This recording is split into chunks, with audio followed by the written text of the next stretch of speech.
अस्सलाम वालेकुम नाज़रीन, आवाज़ न्यूज़ में भलीकार माया गज़ाला। अब सभ खां पहिरियां हिकु नज़र हेडलाइंस ते।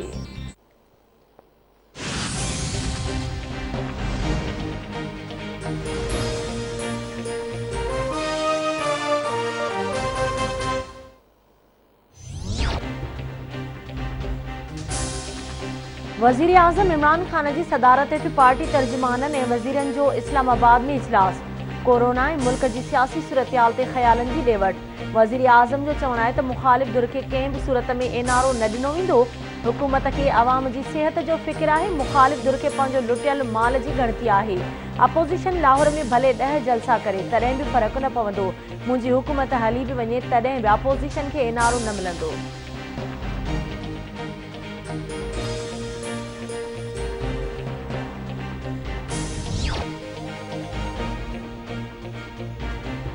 नक़ली हुकूमत जा ॾींहं ॻणिजी चुका आहिनि। नक़ली वज़ीर आज़म जे घर वञण जो वारो बि अची वियो आहे। अवाम लाहौर जे जलसे जी शुरूआत करे छॾी आहे। मुस्लिम लीग नून जी नायब सदर मरियम नवाज़ जो लाहौर में अवामी राब्ता मुहिम जे मेड़ाके खे ख़िताब। मरियम नवाज़ इमरान खान ते तनक़ीद कंदे चयो आहे त ताबेदार ख़ान काल्ह चई रहियो त लाहौर जो जलसो न रोकींदुसि। खेसि ख़बर हुई त लाहौर जो जलसो न रुकंदो। हुकूमत खे घर मोकिलण जी ज़िम्मेवारी लाहौर ते विधी आहे।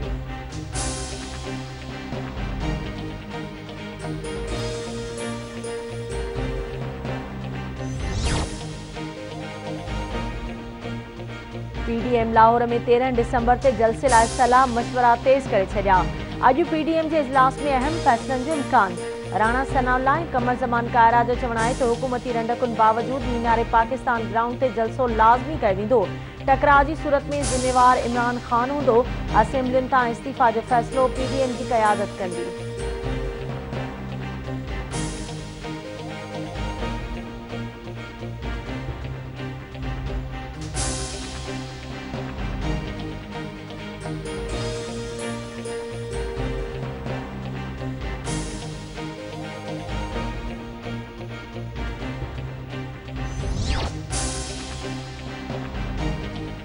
मनी लॉन्ड्रिंग ऐं मेगा करप्शन जे केसिस खे मेरिट जी बुनियाद ते मंतकी अंजाम ताईं पहुचायो वेंदो।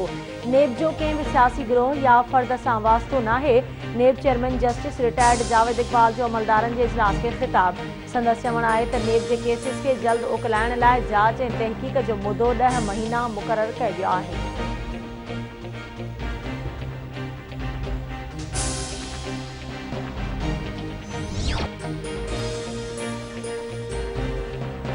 सिंध में कोरोना विघे वधीक 41 मरीज़नि जे फ़ौत थियण खां पोइ हयाती विञाईंदड़नि जो अंगु 3060 थी वियो।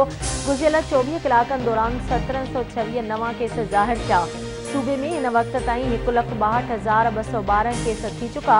अॼु कोरोना जा वधीक 1352 मरीज़ सिहतयाब थी विया। 1,60,933 कोरोना जा मरीज़ सिहतयाब थी विया। इलाज हेठि 22,291 मरीज़नि मां 769 ॼणनि जी हालत नाज़ुक। कोरोना जा 76 मरीज़ वेंटिलेटर्स ते मौजूद।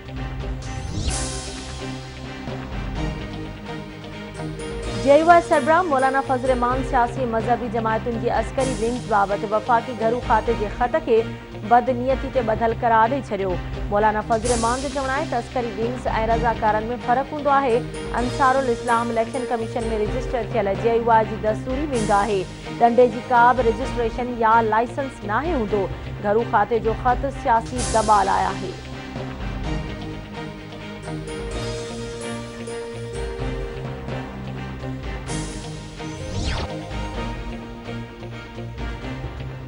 सिंध हुकूमत तवानाई बहरान ऐं क़ौमी ख़ज़ाने खे 122 अरब रुपयनि जो नुक़सान पहुचाइण वारे मामले जी जांच लाइ पार्लियामानी कमेटी जोड़ण या नेब खां जांच कराइण जो मुतालबो करे छॾियो। सूबाई वज़ीर इम्तियाज़ शेख जो चवणु आहे त गैस न मिलण सबबि फैक्ट्रियूं बंदि थी रहियूं आहिनि, जंहिं करे फैक्ट्रियुनि जा मालिक ऐं पोरियत सख़्तु परेशान आहिनि।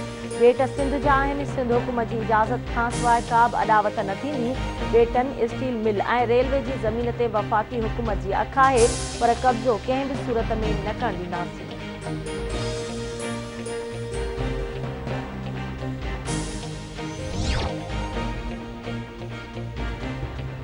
सिंध एक्शन कमेटी पारां बेटन ते वफ़ाक़ी वालार ऐं स्टील मिल्स जे मुलाज़िमनि जी बरतरफ़ी ख़िलाफ़ 3 महीननि ताईं एहतिजाजी तहरीक जारी रखण जो ऐलान। दिसंबर के आखिरी हफ्ते में AIPC कोठाई वेंदी।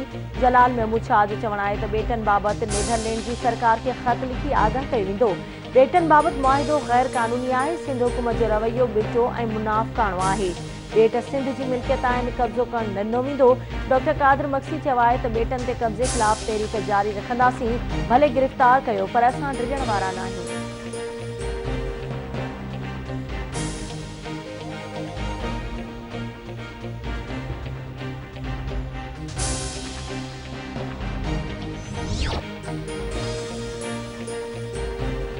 याम साहिब भरिसां ज़ालिम भाउ हथां वहशत जो निशानो बणाइण खां पोइ बेदर्दीअ सां साड़े क़तल थियल मासूम निमरा रिंद जे पोस्टमार्टम रिपोर्ट जारी। पोस्टमार्टम रिपोर्ट में नींगरीअ सां ज़्यादती जी तस्दीक़। रिपोर्ट में चयो वियो आहे त जवाबदार नींगरीअ मथां पेट्रोल हारे खे साड़ियो हो, जंहिं सां नींगरीअ जो 50% जिस्म सड़ी वियो। ऐं कोयटा लॻ बूलान वारे इलाइक़े में कार ऐं डाटसन में आमू साम्हूं टकर, 3 ॼणा फौत, 3 ज़ख़्मी। कोयटा में हज़ारा टाउन में वीगो गाॾी दुकान जी भित सां टकराइजी वई। 2 ॿारनि समेत 6 ॼणा ज़ख़्मी। करोंडी लॻ पका चांग लिंक रोड ते मोटरसाइकिल ते सवार औरत रओ फासण सबबि किरी फौत थी वई।